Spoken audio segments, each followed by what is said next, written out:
Hi, I'm Corey Butler. And I'm Sean Todd. And this is the Mind and Money Show, powered by Acivda Financial.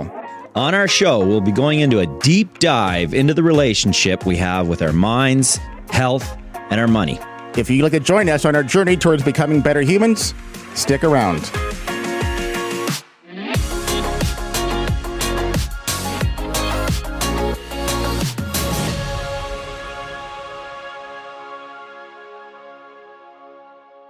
In a rapidly changing age of information and technology, the consumer, our clients, and practically everyone you know can connect with answers quickly and effectively.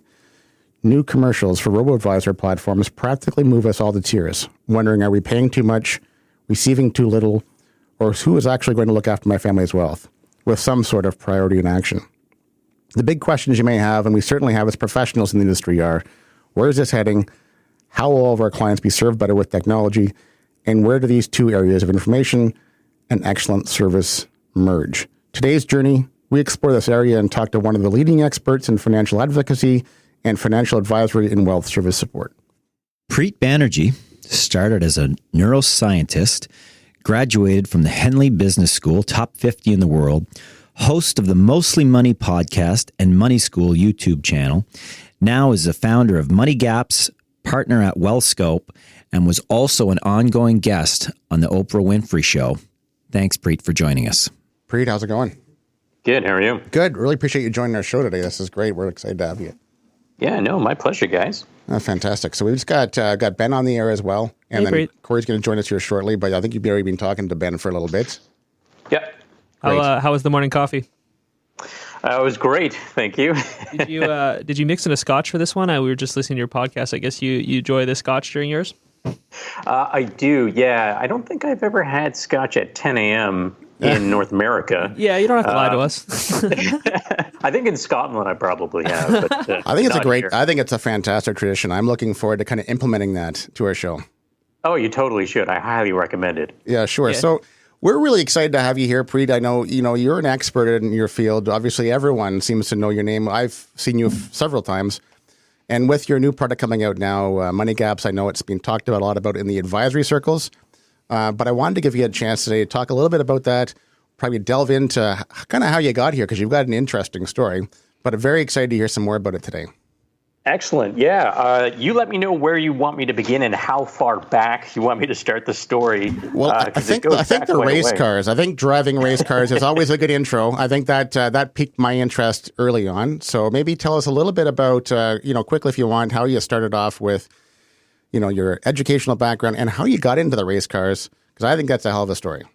Excellent. Yeah. Okay. So my educational background, my undergraduate degree was in neuroscience. And the reason I decided to go after a degree in neuroscience was when I was in high school, a friend of mine, his mother was a nurse in the neuro ICU at one of the Toronto hospitals. And she said, why don't you come to the hospital and shadow the chief of neurosurgery one day? You sound like you'd be the type of person who'd be interested in that. And I thought, wow, that's fantastic.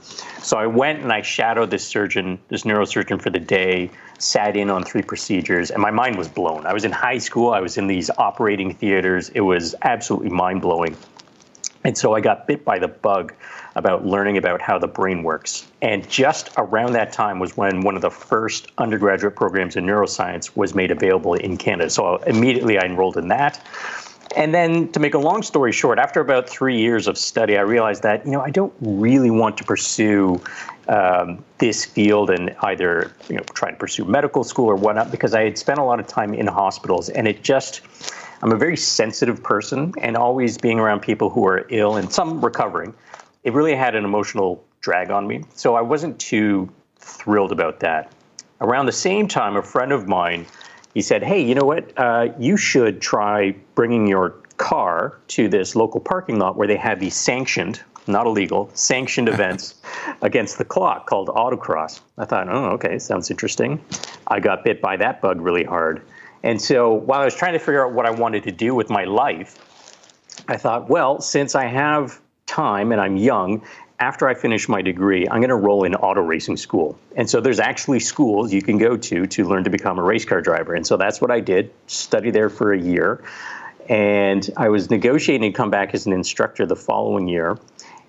And the owner of the school said, hey, listen, our operations manager just left, so we've got an opening in the office. And as part of your compensation package, we'll give you a seat time in these race cars. So I ended up being the operations manager for what was called the Bridgestone Racing Academy, just outside of Toronto. And the racing school had three main lines of business: people who wanted to become professional race car drivers, hobbyists who wanted to see what it was like to drive a real race car, and corporate entertainment. So as you know, corporate entertainment is huge, and a lot of companies sort of default to the golf tournament or what have you. Sure. So to do something different, you could take way fewer people to a racetrack and really give them a thrill of a lifetime. No kidding. And so a lot of the companies that came were Bay Street brokerages. So I got to know a lot of people on Bay Street through that, and one of them took me aside one day and he said, when you're done wasting your time here, let me know, because I'd like you to come work for me. And that's how I got pulled into the world of finance. Wow, amazing. So you got me thinking there. What's your favorite car? Or if you could just pick any car. That's a good question. You'd have to sort of narrow it down to what application. Like if it was like a daily driver, was it a race car? I would say that if I were to buy a car, because I don't own a car, if I were to buy a car, it would probably be a Porsche Cayman. Nice. Oh. Very nice. Great choice. Yeah, very good. Did you specifically the GT4 variant? Oh, beautiful. No, beautiful. And then of course, I think it's great. It's a great backdrop to what we're going to talk about today. But and of course, I'm sure it was very exciting to have the Bay Street guys racing cars. I'm sure those low risk personalities and not aggressive at all. Yeah, exactly. I'm sure it makes for an interesting day.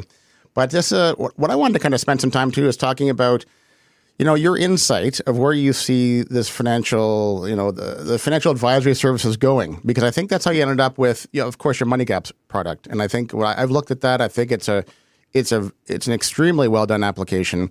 I think it has a great use for our clients and our services. And I wonder, where do you see those two worlds colliding? Because I think right now we're at this junction where we have a need to provide excellent services to our clients. But we also have some very rapid knowledge now. We have the ability for our clients to get online, connect with robo-advisors or technological information, and clearly this Money Gaps is a way to do both. Yeah, great question, and thank you for giving me the opportunity to talk about it.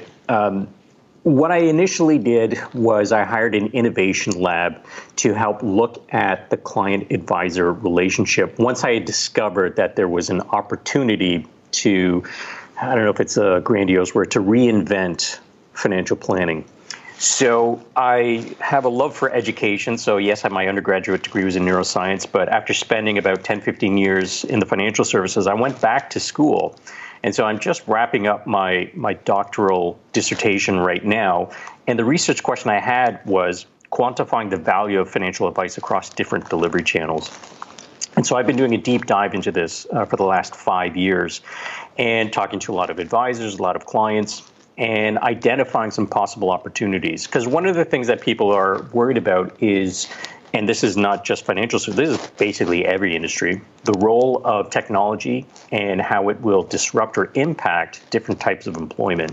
Sure. And in the world of financial advice, there's been the story is the exact same. What do robo-advisors do? Is this going to completely disintermediate humans? And there was a recent story that kind of looked at the progression of robo-advisors, and it hasn't been according to the trajectory that was expected. And that kind of lines up with where my research is going, in that there's always going to be the human element that is required because we are dealing with humans. You can create algorithms and formulas to give you what is the precisely optimal outcome. Then the problem is you have to make sure that the person adheres to that prescription. And in the world of medicine, it's the exact same thing.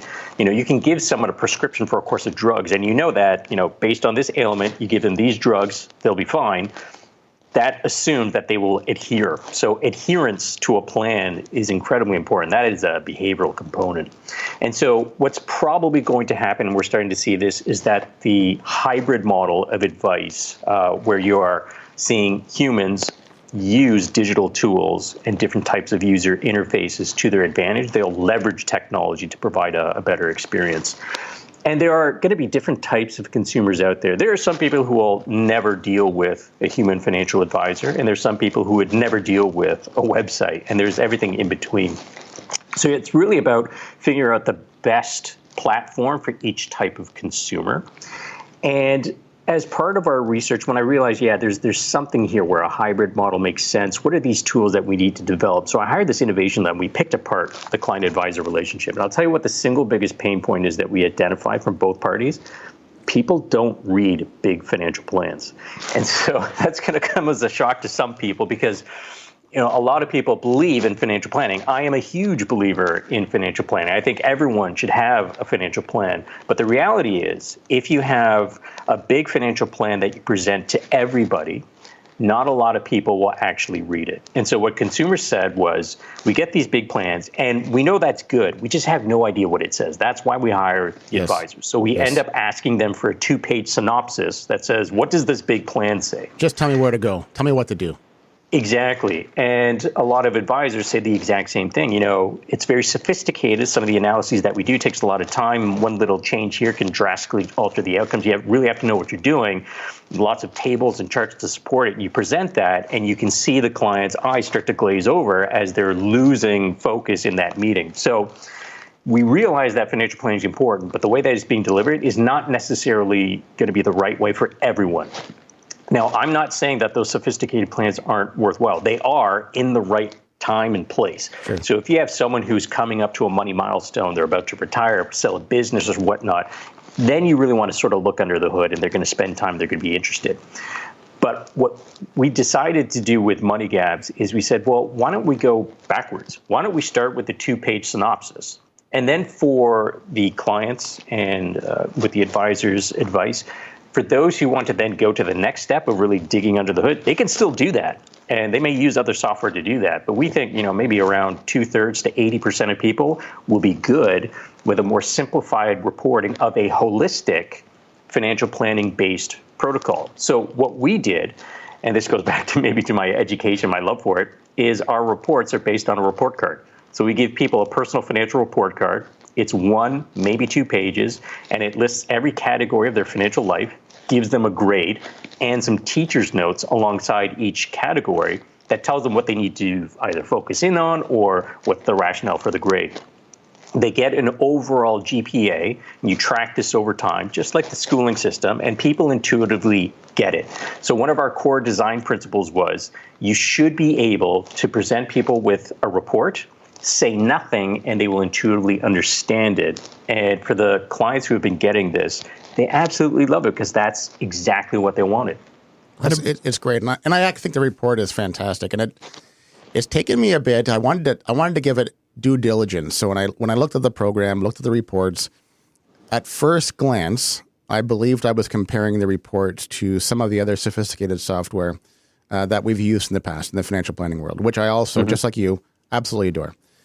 And then I realized what it was actually doing. I tried to look at why are you rolling this out and what's the value of this? And then I realized that this is doing exactly what your purpose is. The purpose here is not to compete or this is not to be a sophisticated program. It's meant to be an overview for everyone in the sense that if you don't have a financial plan, here's a great way to receive the information, know if I'm on track, and a great way, I thought it was a very powerful way for the advisors to become involved as opposed to going direct to consumer. You're including advisory services in your model, which I think is excellent. Yeah, and one of the reasons for that, sort of like the passion, mission behind it, is the way that the system is sort of set up, the industry, and we know this, is that if you have a lot of money, you've got a lot of options about where you can go, different types of advisory practices that you can use. If you are in sort of the massive middle, you may not have, $1 million. You may not have $250,000. You may not have $100,000, but you still deserve financial planning. Yes. And so if there's so many more people in that demographic. So what you want is some kind of way to provide holistic advice in a more efficient manner so that you can see more people. And so this is also one of the reasons why I started Money Gaps, is that there was this sort of gap in the marketplace where if you don't have a lot, you're not getting as much attention. If you have a lot, you're getting all the attention in the world. So to me, it was clear that there was an opportunity. Like the massive part of the market is being underserved with some of the technology and tools and advice channels out there. And if you go back to the core mission of, our design, it's all about simplicity. So we have kind of two reports that really stand out when we talk to our customers, our customers being financial advisors. We have this snapshot generator, and then we have the report card. So the snapshot is where, as an advisor, you put a link on your website, social media, or whatever, and people will click on it, and they can, in about 15 questions, which are yes, no, I don't know, get a quick 360 on their financial life. So this goes beyond, are you on track to retire or not? We take a financial planning approach to it. So there'll be questions about estate planning, cash flow management, credit management, insurance for life and disability. And it gets people thinking about what financial advice is supposed to be. Financial planning is not, here's a projection for how much you need to save for retirement. Financial planning is so much more than that. It deals with all the financial aspects of your life. And if you take a look at the advertising and what gets talked about in the media about what financial advice is, you would think it was all about rate of return and portfolios. And that is just one slice of the pie. There are about 7 or 8 other areas that are important to people's financial lives. And so, again, we want to shift the mindset for the consumer as to what financial advice really should be as well. I think that's great. And keep them involved. I think that's the part that really kind of scares me is when I watch, and I am a big believer, just like you, financial planning side. I like technology. I find some people believe that the advisor is doing them a detriment. So we all watch the Wealthsimple advertisements. They're beautiful. They bring a tear to your eye. I'm not downplaying that, but I do see people that believe, like, my God, my advisor's robbing from me. I just need a platform that I can pay as little as possible and get that person out of my life. And in fact, I believe they play a very important role. It's not to say Wealthsimple is not a good platform, but I believe that we can have both. We can have technology involvement and then good advisor support. And I think Money Gaps, from what I see, is just like you mentioned, a great way or a great sleeve for advisory services to say, hey, I want to help my clients see better where they're at in their lives, have a financial plan delivered to them, probably in a very effective way, because sometimes I think the encumbrance can be the cost of the plan. If I have clients that are, I'm just ballparking here, but if their client comes in less than $75,000 in assets, they're, in certain demographics, they may or may not want to spend $2,000, $3,000 for a financial plan, and may just decide to leave and, disembark from the financial planning process, try to do it themselves, and they don't get the advice. They don't know where they're at. They don't protect themselves. They don't fill those 7 or 8 areas that you just mentioned. So I think this is a great spot to do it.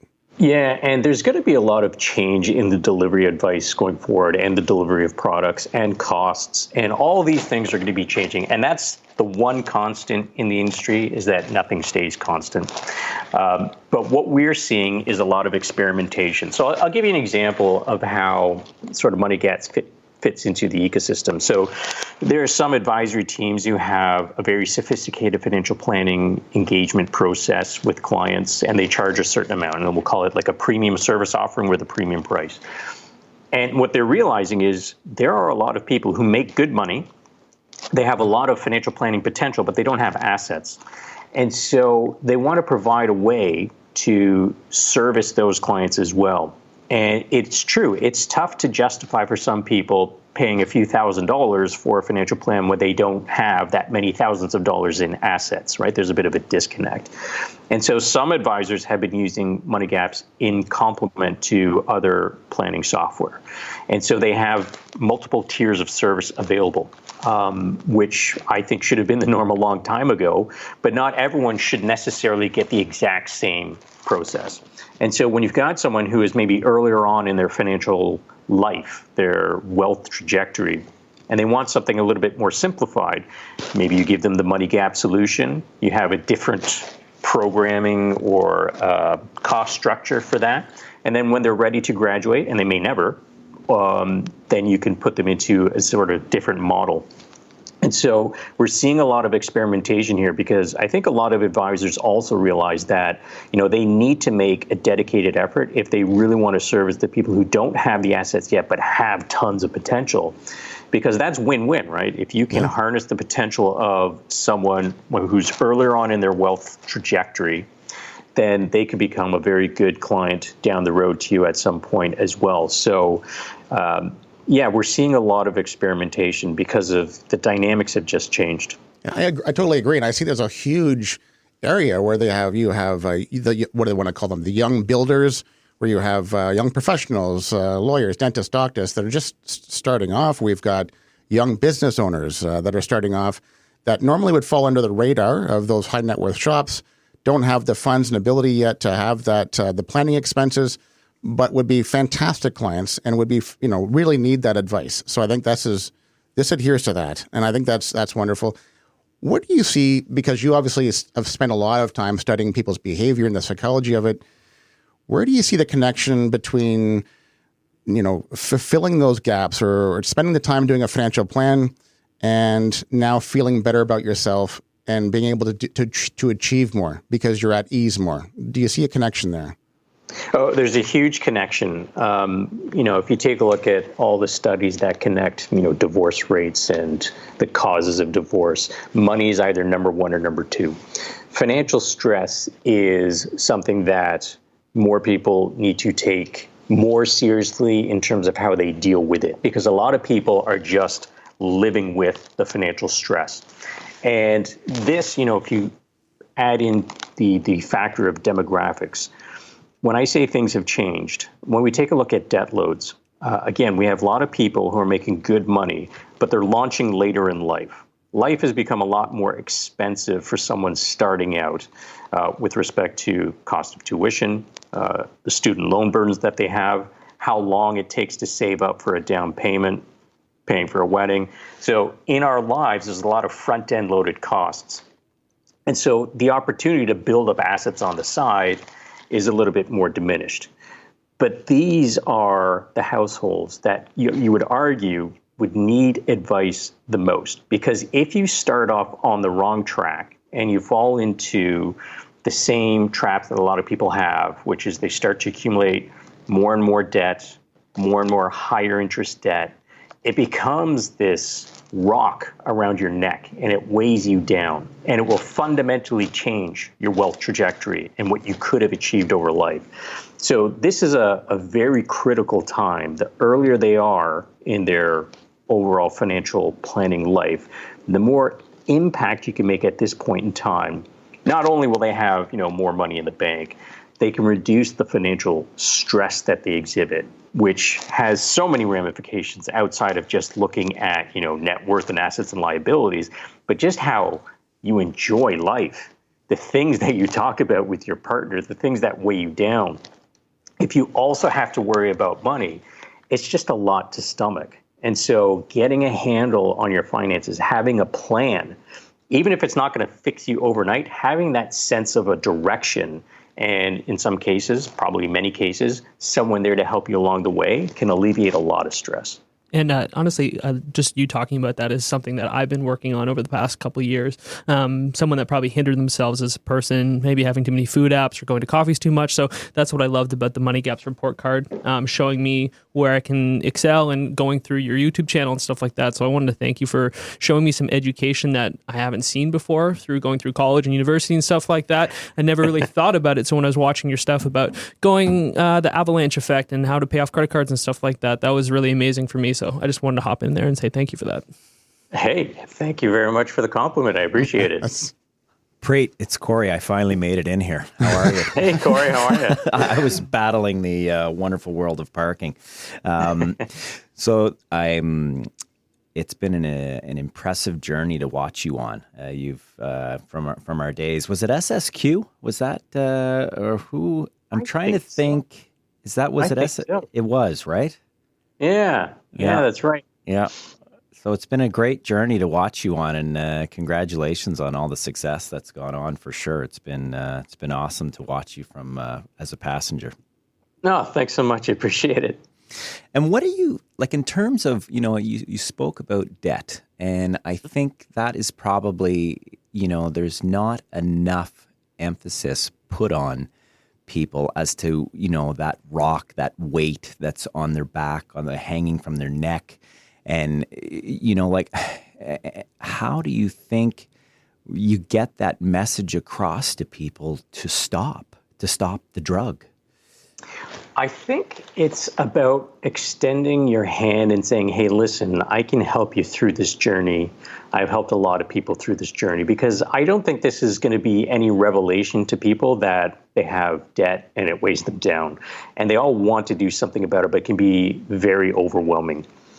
When you look at getting a mortgage, for a lot of people, one of the single biggest transactions of their lives, and the amount of debt required to carry a mortgage these days, these are huge numbers compared to, the amount of income that they earn to date and what have you. So it is not that they're unaware of it. It's just that I feel that many people get paralyzed and they just say, well, that's what it is. That's what my mortgage payment is. And, that's what the credit card payments are. And they just sort of make do.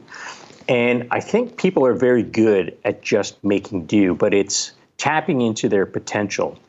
And usually what that requires is having a plan. And so you can have sort of a mini financial plan for taking care of people's debt.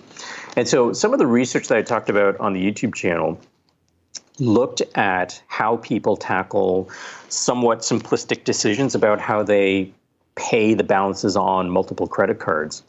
And so there's a couple of ways that are more optimal than others. So for example, if you have multiple credit cards and you have balances on these multiple credit cards and they have different interest rates, we know mathematically it makes the most amount of sense to focus on the one with the highest interest rate. And then once you've paid off that card, focus on the next card with the next highest interest rate and so on. And that will lead to you paying the least amount of interest. So you pay the minimum on each at a minimum. And then whatever extra cash flow you have dedicated towards paying off debt goes primarily to the highest interest debt. And so you use that method, the avalanche method, that will reduce the amount of interest that you pay in total as you pay off that debt. There is the snowball method, which says, all right, well, we know psychologically people need motivation. So yes, you pay the minimum balance on each card, but then the surplus gets directed to the card with the smallest balance, because it will be paid off. That card will be eliminated in the shortest amount of time. So it may not be optimal from the least amount of interest paid perspective, but in terms of the psychological perspective of giving people the motivation to say, hey, there's light at the end of the tunnel. There's some kind of gratification there. Yeah. Absolutely. And so that reward gives them the motivation to keep on going, because it can be hard, when you've got a debt payoff plan that's, 5 or 6 years in length. That can seem intimidating. So those little victories can really help motivate some people. And so you have to figure out what's best. So between those two scenarios, the avalanche method or the snowball method, that's generally what's recommended by experts. And, you can make a case for either of them. But what it turns out that happens is that most people just use a simple balance matching heuristic, which basically says that they will allocate the payments to each card based on how much the balance is, and they don't think twice about it. And so this is suboptimal. And the reason that we do this is that we often default to, these simple decisions because we don't spend the time to think about it. And one of the reasons that it might be is that it's too paralyzing. And so having that plan and having a sense of clarity can be great, not only for the motivation, but also for giving people a sense of there is light at the end of the tunnel. And that's just like a microcosm of what the financial planning process is all about. You can focus the financial plan on different aspects accordingly. If you go to someone and say, hey, listen, here are 8 different areas of your life that we're going to tackle in today's 3-hour meeting, you're going to overwhelm them.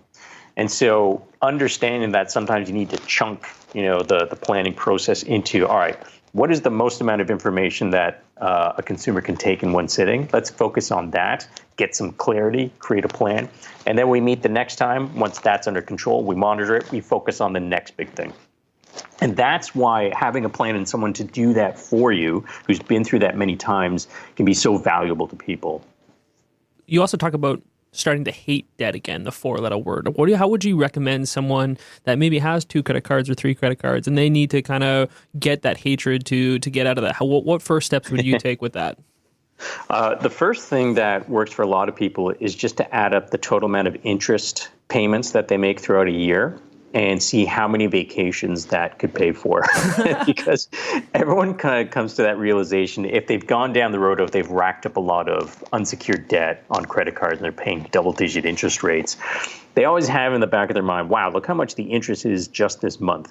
Well, I'm telling you, if you have multiple credit cards and you've got balances on all those credit cards and paying interest on each of those credit cards, if you add up the interest that you're paying just for 1 month for those 3 cards, multiply it by 12, just by writing that down and calculating that, that's going to give you motivation to want to tackle it, because you'll be so upset with the fact of how much money is basically being kind of wasted that could have gone towards something else. And for me, that was sort of my situation when I graduated university. So I didn't have, a great money mindset when I was in university, and certainly not when I was in auto racing school. I was making no money, and I was racking up debt on my credit cards. And it wasn't until I sat down and thought, wow, look at the amount of interest that I pay per month. And if I extrapolate that out to 1 year, I could buy an all-inclusive vacation. So with no change to my cash flow, if I didn't just have that debt, I could go on more vacations. And so that became motivation to want to do something about the problem. And that can be as simple as it needs to be for that first step, is creating the motivation for people to change their behaviors. You can tell them until the cows come home, well, here's what you need to do. But if they don't have the motivation, you're not going to get that adherence to that plan like we talked about earlier. And I recently read that the banks are about to change in terms of how they're charging credit card interest, and they're going to move to a compound model. Have you seen that? Yeah, so I believe that was talking about one bank who is moving to that model, whereas some of the other banks already had that model in place. And essentially what it means is that you're going to pay interest on interest to a certain extent. And so what I would say is, listen, if you're carrying a balance on your credit card anyways, this really doesn't make a big impact. You are carrying balances on credit facilities that you're paying very high rates of interest in.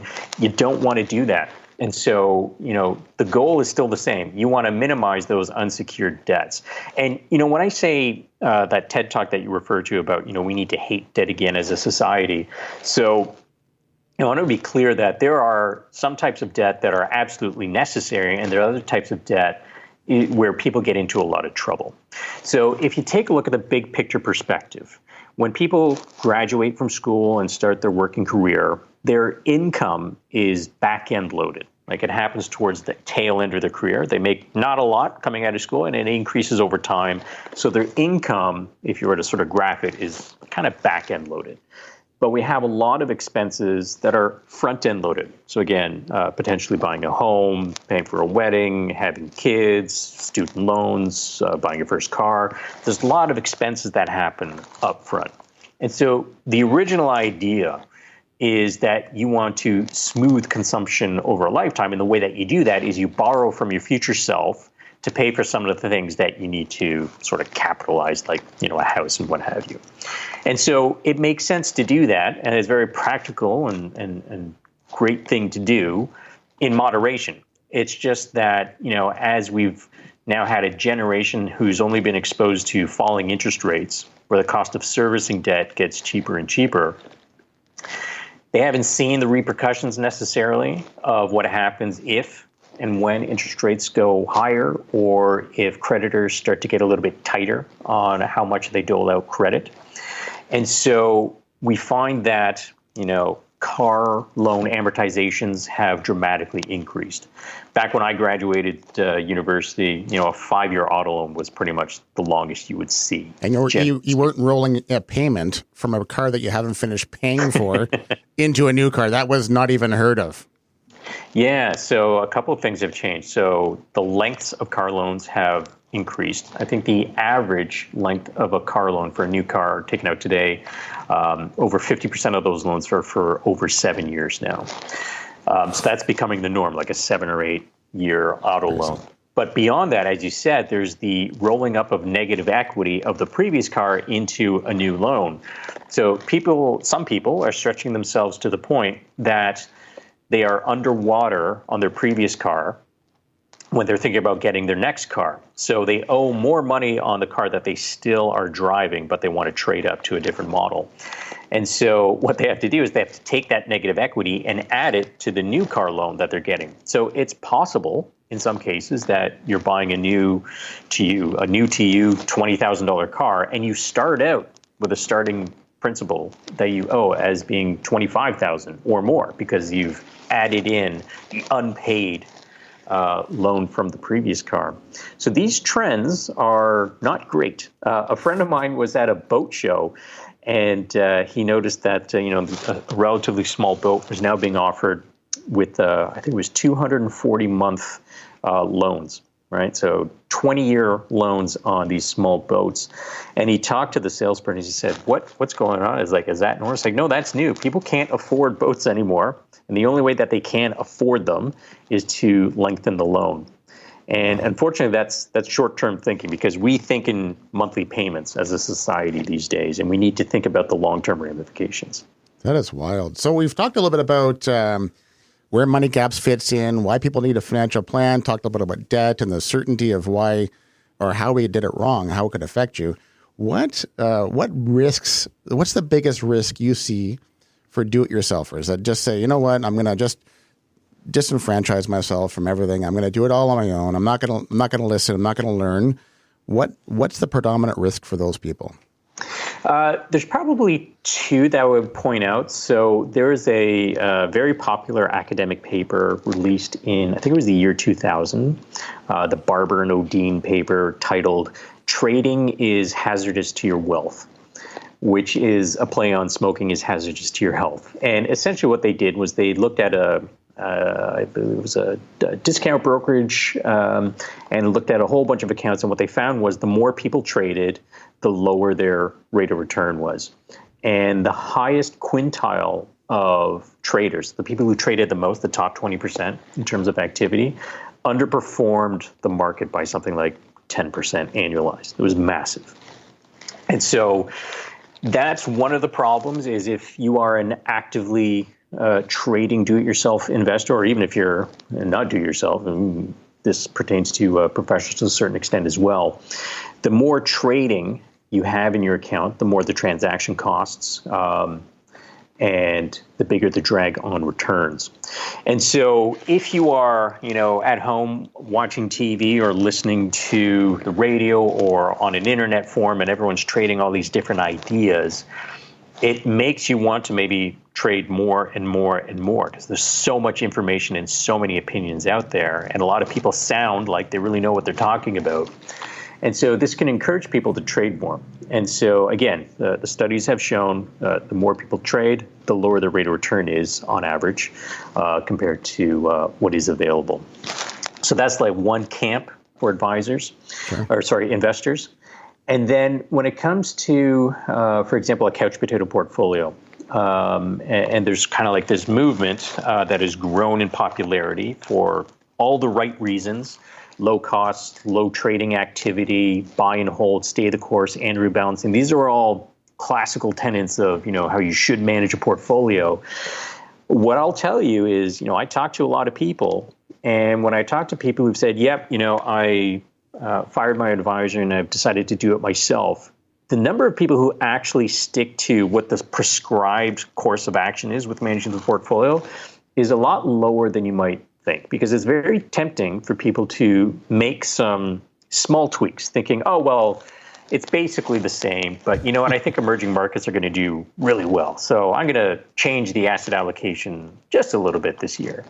And they keep making all these little changes. And so, when it comes to the actual returns that people are achieving compared to what is available in any channel of advice, do-it-yourself, full service, everything in between, there can be a lag. And so this is why I say it's important for people to be matched to the right channel of advice. There are absolutely some do-it-yourself investors who are way smarter than I will ever be and can manage their portfolios well.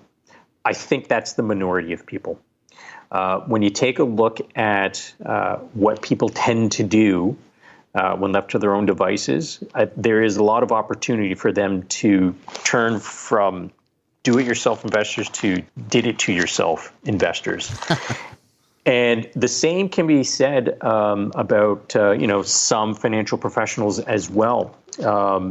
There's a huge variation in quality of financial advisors worldwide. This is a worldwide sort of phenomenon. It's not as standardized as people like to think it is. There's some people who continue to educate themselves and get different designations and training and what have you. And there are other people who were born out of a sales environment and they're just selling product. So there's a difference between different types of financial professionals out there versus financial salespeople. And some of the financial salespeople who are just focused on product and they just want transactions, they can compound the problem because they're encouraging trading, because the more commissionable activities there are, the more income for them and the lower the returns for the consumer. So again, when it comes down to what channel, what type of investor people are, there are a couple of common themes. Don't trade more than you have to. Stick to a plan. Have an investment policy statement. You should be able to know what you're going to do in advance as opposed to being reactive. And some of those things would be, I will rebalance annually, and I won't be super tactical about how I rebalance. So if U.S. stocks do really poorly or whatever, I'm going to sell that off. You want to stick to a disciplined, well thought out, prudent investment policy statement. You can do that. Some people can do that themselves. Most people need an advisor to do that, in my experience.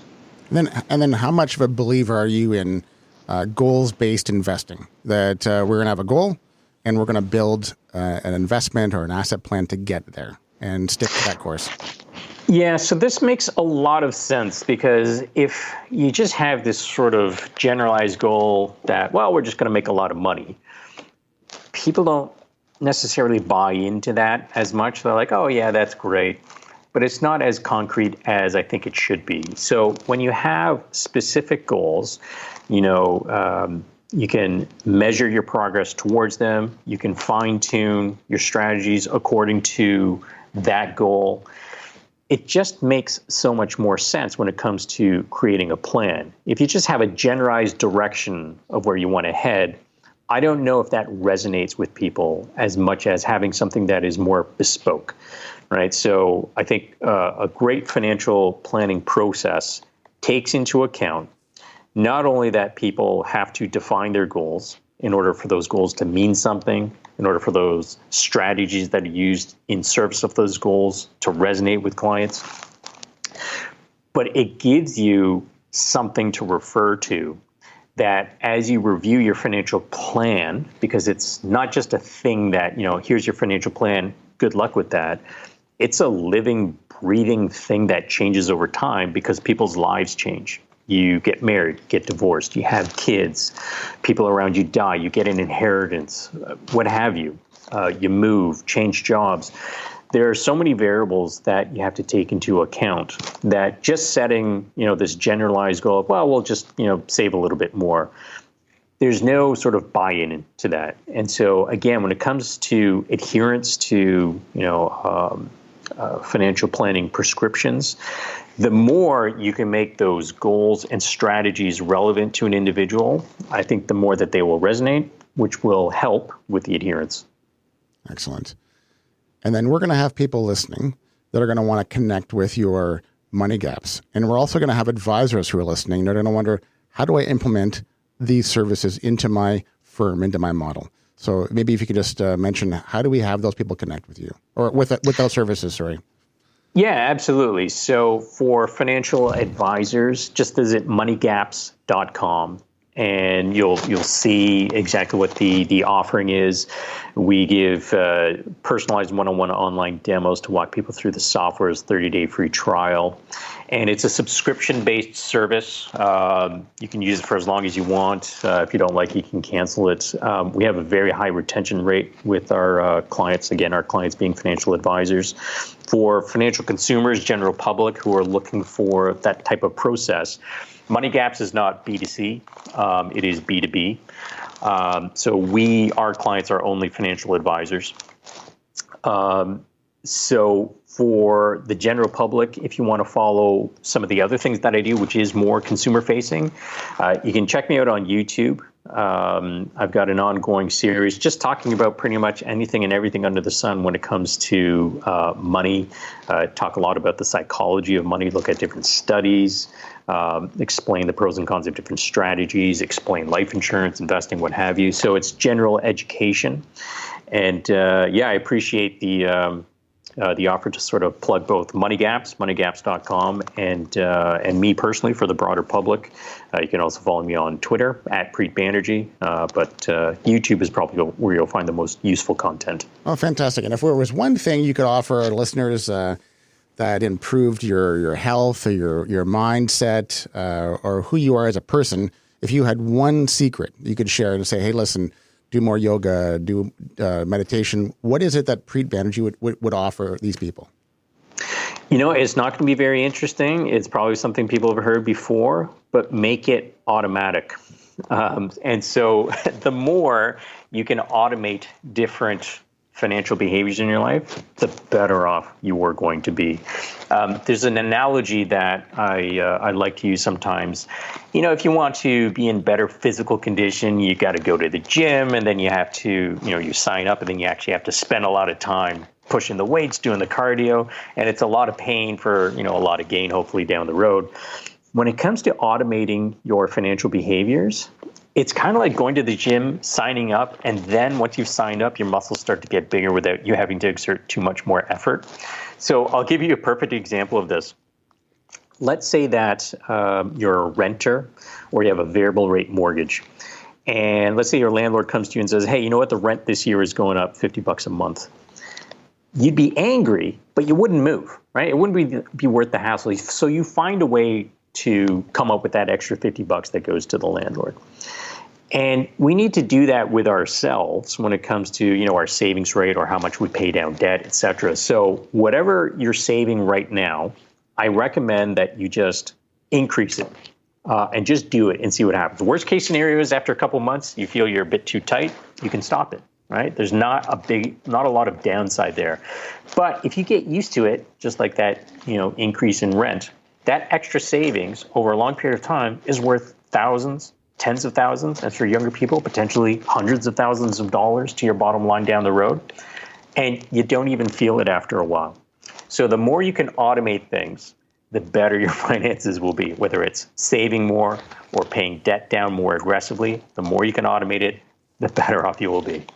And it always seems that the people that are successful in life have some form of a coach. And that, I think, is something that often gets overlooked in this DIY world now. And I think having that guidance from a professional in whatever area it is, whether, like you said, it's going to the gym or you're trying to improve in your business or you're in your personal life, you're speaking to maybe a therapist and I think that's something that people kind of, I don't really need that. But the reality is, and the proof is there, that we need that guidance. We need that coach.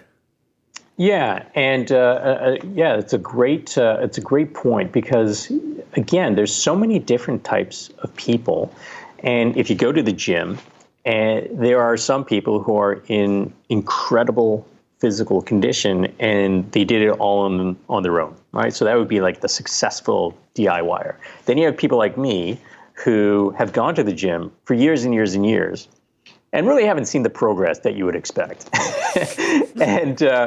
And when people get a personal trainer, a lot of the times it's not that the trainer shows them a fancy, special, secret way of doing a sit-up. They just get them to do the sit-up, right? And so the behavioral coaching is a huge part of the process. And the problem is you don't necessarily see that value as an itemized line item anywhere on a financial statement. What was the value of the behavioral intervention from getting you to not sell out at the bottom of a market or not to rush in because things have been going well and you decided to borrow a ton of money, invest it because the market has been going up for 5 years consecutively? Like, preventing those mistakes, it doesn't show up anywhere on a statement. And so it's kind of invisible. And that's why I think a lot of people have some issues with trying to quantify the value of financial advice. And sort of just to sum up, this is what we kind of looked at in the research that I've been doing for school. If you look at wealth having multiple factors, for example, how well you're managing debt, your portfolio management, your savings rate, the amount of life insurance coverage you have compared to what you're supposed to have, et cetera, you can give people these scores along these different dimensions. And then if you then see, all right, now with all these different channels of advice, what are the results? As an example, if someone went to, let's say, a do-it-yourself channel or a robo-advisor, there is the possibility that they get a really good score increase on one of those factors. Maybe they get a theoretically correct portfolio or perfect portfolio or what have you. But maybe the robo-advisor doesn't say, but, I've noticed you've got 30 grand in credit card debt. You should probably pay that off first. That's not really in the business model. That might change going forward. But that advice might have been a lot better than, hey, put your money into this portfolio. Whereas, maybe a full service advisor has the potential to provide advice along multiple dimensions. So they might say, well, don't put that much into your portfolio on a monthly basis. You should really reduce that and focus more of your cash flow towards paying off these double-digit interest rate credit cards. And then once you've done that, then we can take a look at amping up your investment contribution rate. Oh, and by the way, you're the single income earner for the family. You don't have life insurance. You don't have benefits at work. You don't have disability insurances as well. Your single biggest asset right now is your ability to earn an income for the rest of your life. Without that, your family would be destitute. If you were to die, same situation. Let's take a look at your life insurance portfolio. And so once you create this measure for all these different factors of wealth, you might find that even though the cost might be higher for certain channels, if you're getting value and advice on multiple factors of wealth, the calculus changes. And so, there's two parts to the equation. The price is what you pay, but the value is what you get. And so you have to take a look at those two together. The problem is we don't have a good framework for what value is, especially after decades and decades of having it, drilled into our heads that financial advice is about investments. And that's just not the case anymore. Real financial advice is about financial planning and looking at much more than just portfolios. Excellent. I've really, really enjoyed this conversation today, Preet. And I appreciate, on behalf of all of us, appreciate the time you've taken to explain it all to us. Hey, my pleasure, guys. I don't want to let you off the hook too easy though, because I want to circle back into the Scotch only because there is Scotch drinkers that are going to wonder. Give us. Do we have a? Can we name drop? Can we particularly point to one that you'd say, hey, if it's a nice day and you really want a nice Scotch, here's the one I'd recommend. Go ahead and let us know. Oh, sure. I've got. Here's one that's kind of got a local flavoring to it. Okay. So Glenfiddich had a sort of like an experimental line of scotches that they put out a couple of years ago. And I may not got the details correct, but I believe they have about 20 brand ambassadors around the world from different countries. And what they did was they brought them all together and they went to the warehouses and they said, all right, let's experiment. You guys tell us, your ideas and we'll think about them. So they came up with a bunch of ideas where they, finished their casks in IPA barrels. So there's a Glenfiddich IPA. There's a Glenfiddich XX, which I think stands for 20, which represents the 20 different consultants sort of picked and chose from the different barrels in the warehouse and blended it together. And then apparently the Canadian consultant or Canadian ambassador said, hey, what's unique about Canada is that we have a thriving ice wine industry. So why don't we take like a 21-year Glenfiddich and we finish it off in an ice wine barrel. Wow. That sounds amazing. I think they put it in for like 6 months. It's called Winter Storm. It's a beautiful white box, a Glenfiddich Winter Storm, and it's amazing. Wow. I love that one. Sounds delicious. Yeah, sign me up for that one. Okay, we're going to call it a day, boys. Yeah. And, is there a bar out here? Or Exactly. Thank you again, Preet. Really appreciate you being part of this, and we're looking forward to sharing this podcast with our listeners. Wonderful. Thanks so much, guys. Have a great day. Thanks, Preet. Thank you. Thanks a lot. Take care. Thanks for joining us. To learn more about the topics we've spoken about, check out our blog page at explainthis.ca. If you enjoyed the show, please subscribe, rate, and review us in your favorite podcast app. This is Sean Todd and Corey Butler. Until next time.